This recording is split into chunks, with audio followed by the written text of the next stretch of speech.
2005, I'd finished up a 1-year lease in June.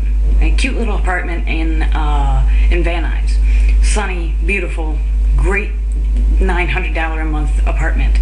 Hi. So, but I was working at a library and wasn't gathering enough money to pay the rent. So I had to end the lease in June. Now, I wouldn't start up at Cal State to go into their housing until September. So for June, July, and August of last year, I was homeless and had the whole lifestyle. So I had a storage space for some paintings and for about 10,000 New Yorkers. So I've gotten rid of them all. And I'm not regretting it right now because they were all archived. It was great. So I'm paying $75 for a storage unit and living with a backpack. And at this point, I cannot take books with me. I can only Xerox certain pages of books because that's lighter to carry around. Hustling, and I made enough at the library to work it, to keep my job, and wait till school started in September. So, I'm staying at houses in Hollywood, and couches in Studio City, and friends from a jazz club I used to work at. I used to be a bartender. So finally, I ran out of houses. Not run out, but I got to the point where it was impossible to ask somebody anymore. It was just, I cannot ask. And so I decided to go to a Hollywood hostel. So I went in and I told them I'm a transfer student from Texas, which I am from Texas, and I am a transfer student, so I lied, but I could rationalize it. And they say, yeah, all right, they're a bunch of, they just fucking take anybody. They got rules and stuff, but, So, I start staying at this hostel. Well, I'm sitting on the top bunk of my, of this bed that was like, I hated it. It made noises like you were sleeping in a diaper. It was horrible. Well, in walks a man. And he is sharing the bunk. I'm on top over here. He's on the bottom over here. In walks a man with a huge smile. And he's handsome.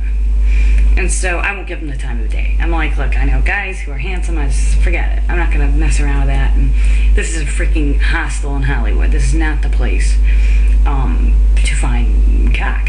So he spoke French. Well, I don't know any French, but I work at a library. He doesn't speak any English. So I get him a dictionary, a workbook, all this stuff, and I'm like, get to work. You want to make conversation? We'll hang out. That's cool.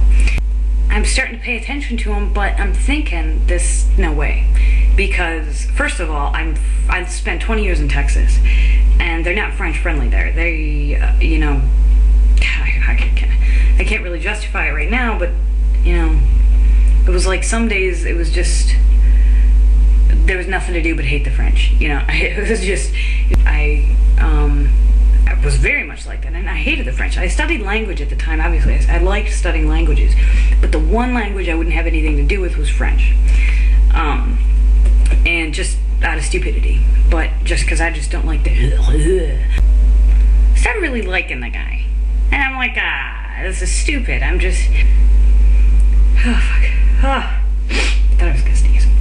Anyway, so we're hanging out, and he's a good guy. I'm finding out he's an honest guy. I'm finding out he's a really simple guy.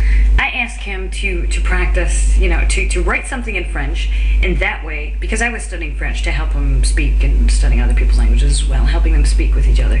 And so I said, write something, and I'll try and find the words that I know. It'll be fun. And he wouldn't write. Finally, he started writing, and he wouldn't stop. And I was just like, okay, buddy, we're at a Starbucks. I want to get moving on to the next coffee shop. And he wouldn't stop writing. And he was writing and writing and writing. So finally, I'm like, I start to read it, and I get the adjectives, because there's so many of them translate into English that he's using to describe me. And I'm like, me being dysfunctional, of course I'm going to say, I don't understand completely here. And he's like, no, I'll translate it online. So he goes to translate it online. I'm like, I don't know if I want this. Anyway, we finally get the thing translated. It turns out to be that he's saying that all these wonderful things, and that he is very afraid to show his affection, and he won't. And he didn't. Oh, he didn't. I thought about it. I left the hostel and I thought about it after translating the text. And I walked on Hollywood Boulevard and I walked around the Kodak Theater, went up to, the third floor or up on one of the upper floors and kind of looked down the street. And I thought, okay. But when I thought that, I knew it wasn't like, hey, I'll give this a shot. Maybe it'll be, I don't know, maybe it'll be fun. I really thought, okay, all right, I'll make sure this person doesn't get hurt. And deeper feelings as well. So that night, we're in a bar off of, shoot, I can't remember the street names anymore. I get them mixed up with other towns now. Just up, there's Hollywood and Highland, and you just go east, and there's one of those little bars that's tucked off of Hollywood Boulevard, just down the road, just south of Hollywood, in between Sunset. We stopped in one of those, and I just kissed him, and I told him I loved him. And I was like, that's it. It's not fireworks for me, it's more like a thud. Because, oh, shit, sorry, but, oh, come on, this isn't a holiday, because I find it hard to love somebody. And I knew it was true, and I was like, oh, shit. I haven't even kissed the guy yet, and certainly nothing more. So, about a week later, he leaves for Paris. And I'm at the airport, and I'm saying goodbye to him, but I'm starting to cry. And I'm like the Tin Man. I'm like, what is this? What is it? That's me, because I'm like, oh, is it gonna hurt? Maybe I have separation anxiety. I go to the library, check it out. I'm like, oh, I don't know what to do. He leaves on the plane. I've never had a passport.